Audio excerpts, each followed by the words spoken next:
Welcome, Internet, to this edition of Video Game Roundup, and today we're going to be going over a bunch of different games. A lot of them were covered in the Sony PlayStation State of Play. The first game we're going to be talking about is the new John Wick game, and we're going to be seeing if there's going to be a release date and everything that is known so far according to this article. I did have several articles pulled up about this game, but they were all kind of repetitive, and they all kind of covered the same thing because everybody was at the same State of Play presentation, so they all got the same information, and I didn't see the need to go beyond that for all of these games and these updates that were part of the State of Play presentation. After making more than $1 billion at cinemas globally and leaving a trail of bodies in his wake that's almost as high as his box office gross, a John Wick video game was inevitable. While it's not the first time that John Wick has headlined a video game, it is the next title starring the almost unstoppable hitman is aiming to be a AAA experience that makes you feel like the infamous Baba Yaga. Developer Saber Interactive debuted a brief look at the game during the February 2026 PlayStation State of Play livestream, and we've rounded up all the details below for what we know so far about the in-development project. So this game has not been announced for a release date, really. It's just some generic going over and some photos of the gameplay. The release date for John Wick has not been yet revealed, and Saber Interactive added that the game's current name is a working title. So they don't even have a nailed down title for the game yet, nor do they have a release date planned as of yet for the game. I personally expect that the game will probably come out sometime next year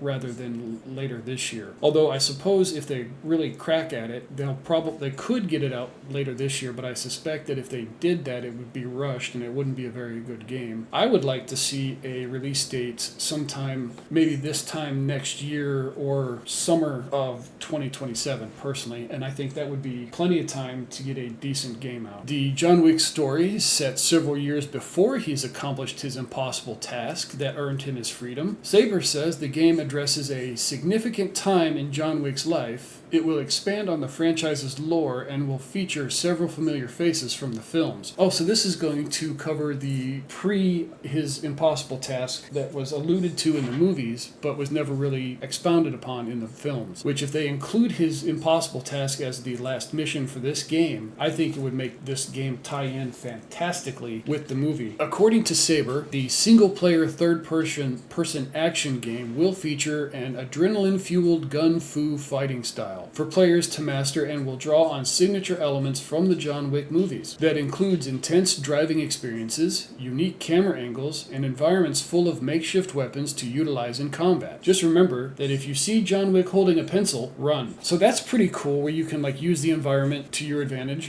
grab pencils, as they alluded to here in this paragraph here. And I did see a bit of video for the gameplay, and it was all over the shoulder, kind of a third person view.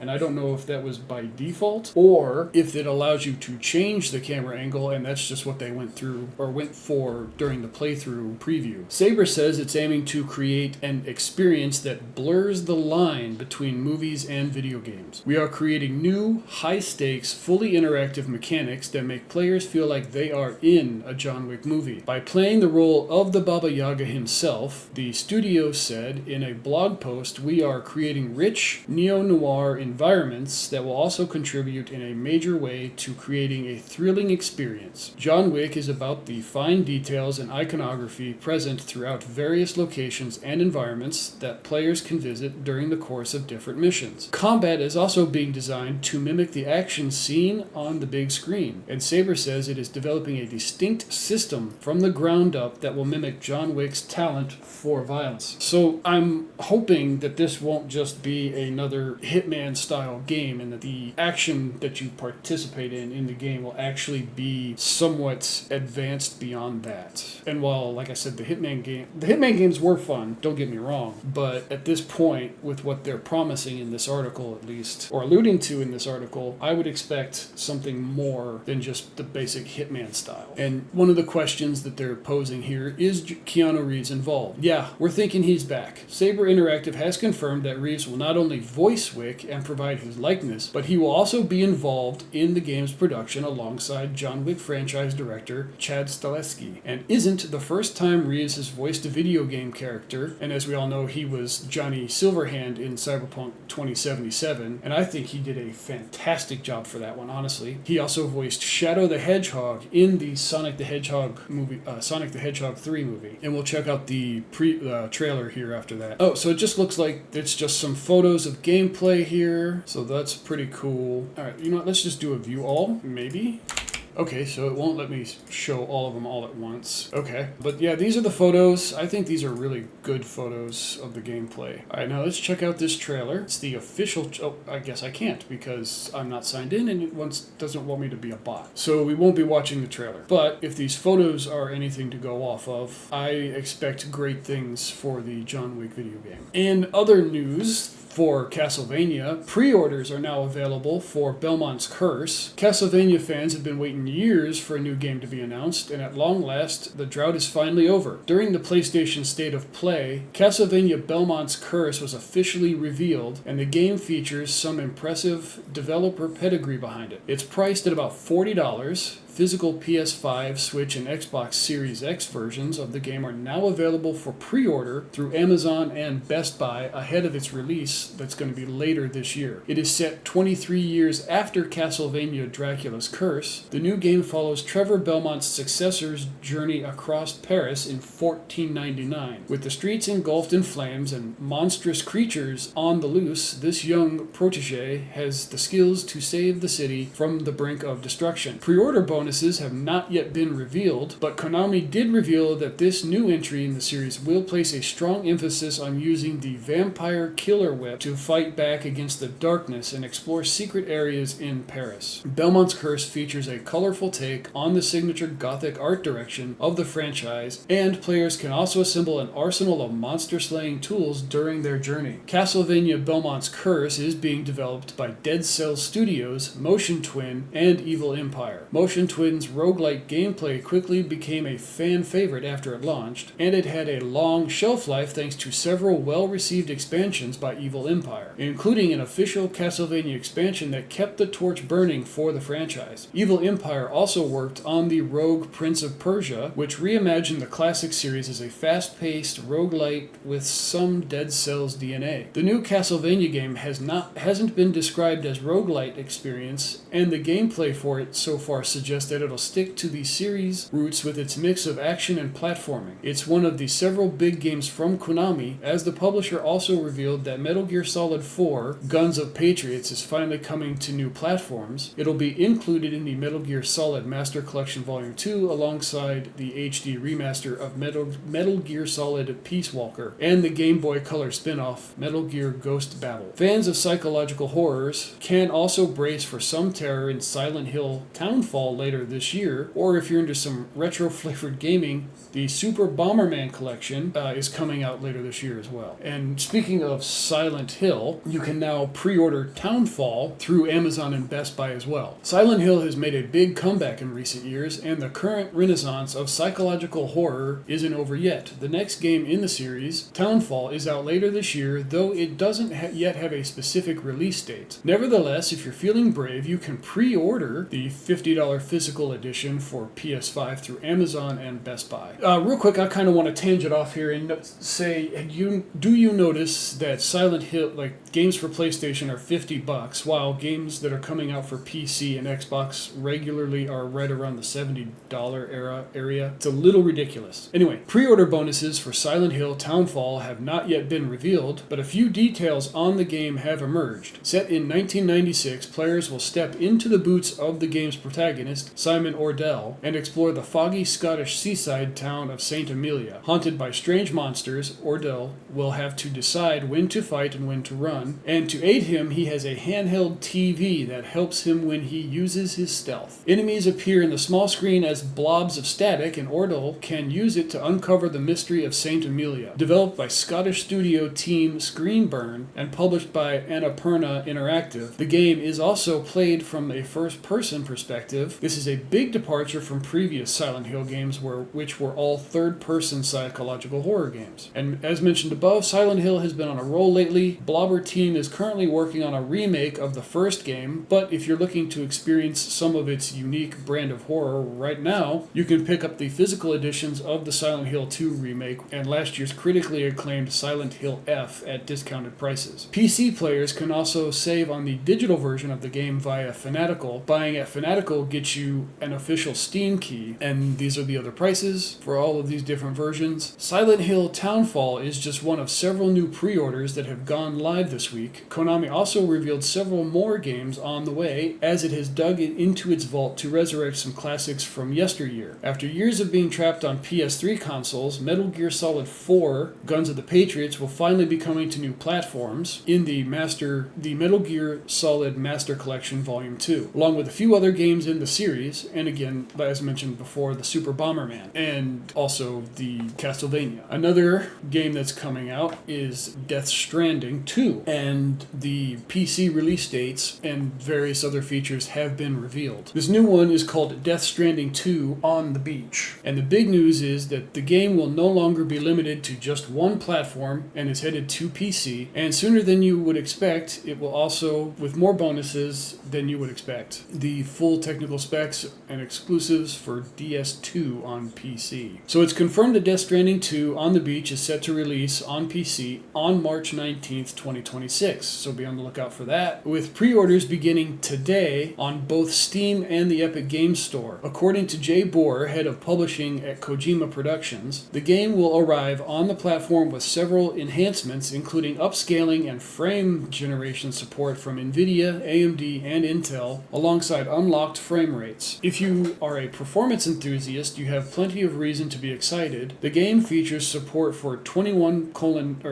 by 9 ultra-wide displays and cinematics for both PC and PS5, as well as 32 by 9 support specifically for PC, all in 4K resolution. Full DualSense controller integration has also been confirmed, along with complete mouse and keyboard support and 3D audio via Dolby Access DTS Sound Unbound or Windows Sonic for the PC crowd. It seems a fully loaded package is on the way, alongside the continuation of Sam Porter's Bridges' fantastic story, of course. Furthermore, Bohr revealed that the new modes and features will be coming to both PC and PlayStation 5 soon, adding new challenges and rewards for players. However, we will have to wait a little longer to find out exactly what those are, as more details will be disclosed next month. You can check out the PC announcement trailer for Death Stranding 2 On the Beach right here, but as we saw in the earlier clips that I tried to click on, I am not allowed to. And there is a bonus. If you play on PC and connect your PlayStation account, it seemed they learned their lesson, as this will not be mandatory, which is thank goodness, because I hated it when I would buy PlayStation game, PlayStation-esque type games. It would require you to set up a PlayStation account. In fact, I still have one, I just don't use it because I refunded that game shortly after I bought it when I realized that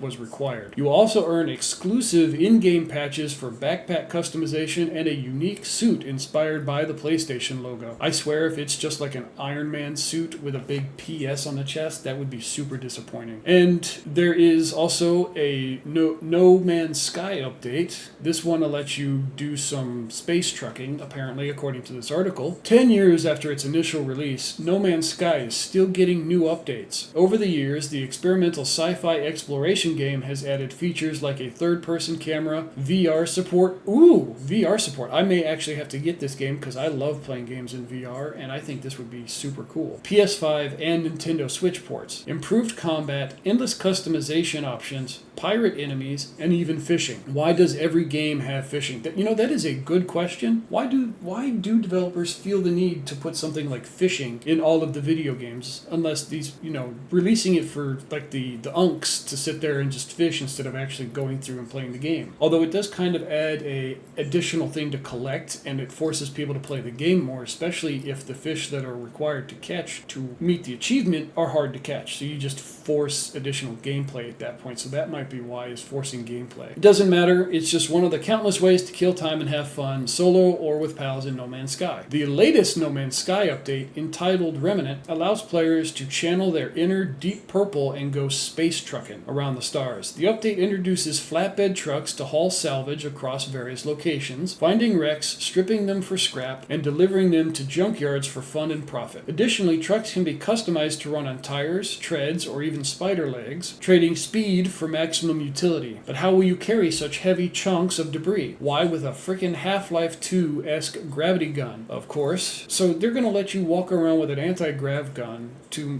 Well, I guess if you don't have heavy equipment, anti-grav guns would be kind of the only way unless you're on a low-G kind of environment. Every game should have a gravity gun. You know what? I agree. That would help with a lot of different combat situations as well. The one in No Man's Sky is called the Gravitino Coil and can be used for garbage hauling purposes or for combat. In Half-Life 2, killing a bad guy by throwing a refrigerator at their heads never gets old. I imagine the same will hold true for No Man's Sky. If you've never played No Man's Sky before, it might seem overwhelming. My advice is to just jump in and see what happens. It's just a matter of time before you find some fun, and from there, one thing will lead to another, and before you know it, you'll have spent hundreds of hours exploring the deep reaches of outer space. Whether you're playing alone or with friends, No Man's Sky is an endless expanse of joy and shenanigans. Apparently, Star Sand Island is being love-bombed in their Steam page, on their Steam page, with reviews, with people loving the game without anybody having actually played it, and they're asking for people to just let them build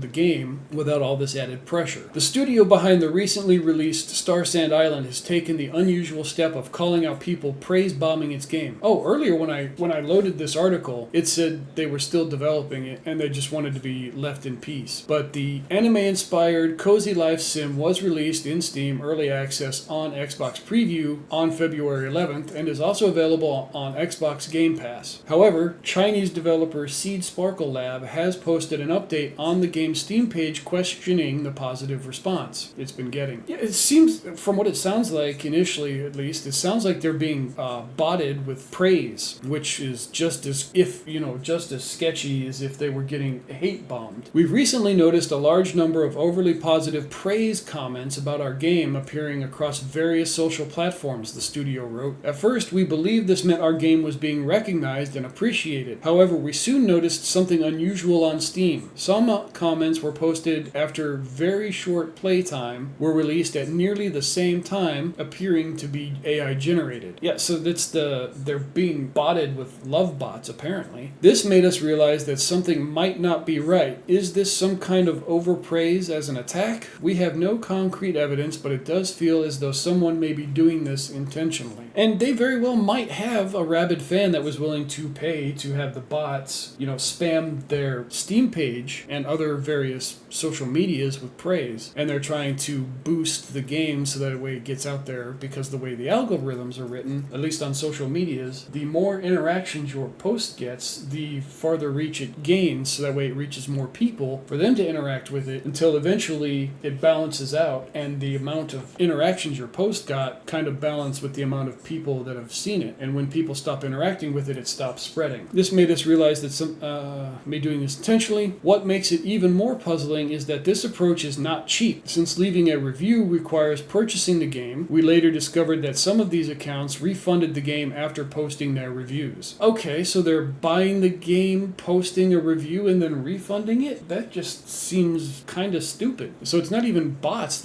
People are actually buying the game, praising it, and then refunding it. The studio's message to the potential praise prankers is a simple one. Stop doing it and let them concentrate on making the game instead of trying to figure out what's going on. We would like to say this clearly. Making an indie game is not easy. The studio said, we simply want to focus on building a good product and giving the players who truly like our game a better experience. So to whoever is behind this, please stop. Please let us focus on making our game in peace. We pose no threat to anyone. I don't think it's about you guys posing a threat. I think they're just overly exuberant and they want to get your game's name out there to as many people as possible. But it could also just as easily be malicious, because now all these posts look fraudulent, and it makes makes them look like the bad guys, like they're doing it themselves. Star Sand Island's early access period is being used to finalize the game's content and finesse the in-game experience for players before its full release this summer on PlayStation, Xbox, Switch 2, and PC. While the early access version of Star Sand Island is single-player only, when the full game is released this summer, it will be accompanied by a new multiplayer mode. And moving into Marvel Rivals, those of you that play Black Widow as a main are about to get worse because she's getting nerfed. If you know any Marvel Rivals fans who play Black Widow, now might be a good time to check up on them. These players who stubbornly cling to a character infamous for having the worst win rate on the roster have probably spent the last month getting bullied by every lobby they join. Now, to make matters worse, developer NetEase decided it would be a good idea to make Black Widow even weaker. The latest Marvel Rivals patch went live earlier this week and introduced a new character called Elsa Bloodstone, along with Valentine's-themed content to the team-based superhero shooter. Beyond some such needed quality of life adjustments, the update also adjusted 4 heroes. For some reason, one of them was Black Widow. Apparently, the notorious sniper's ultimate ability wasn't meant to weaken other characters so significantly. We called in the Black Widow program for a reboot. Now her stings strictly inflict the correct amount of vulnerability. Right now, Marvel Rivals has a total of 46 different characters. Out of all of those, Black Widow comes in dead last when it comes to win rate. It's so bad that for ages, Black Widow mains have been holding out hope that their beloved assassin might see some kind of buff. That hope was reinvigorated following a high-profile spat between a handful of Twitch streamers. I don't know why that would give anybody hope. Twitch streamers are like some of the worst streamers. Some of them. Not all of them, but some of them. Maybe I'm just biased because I stream on Kick and YouTube.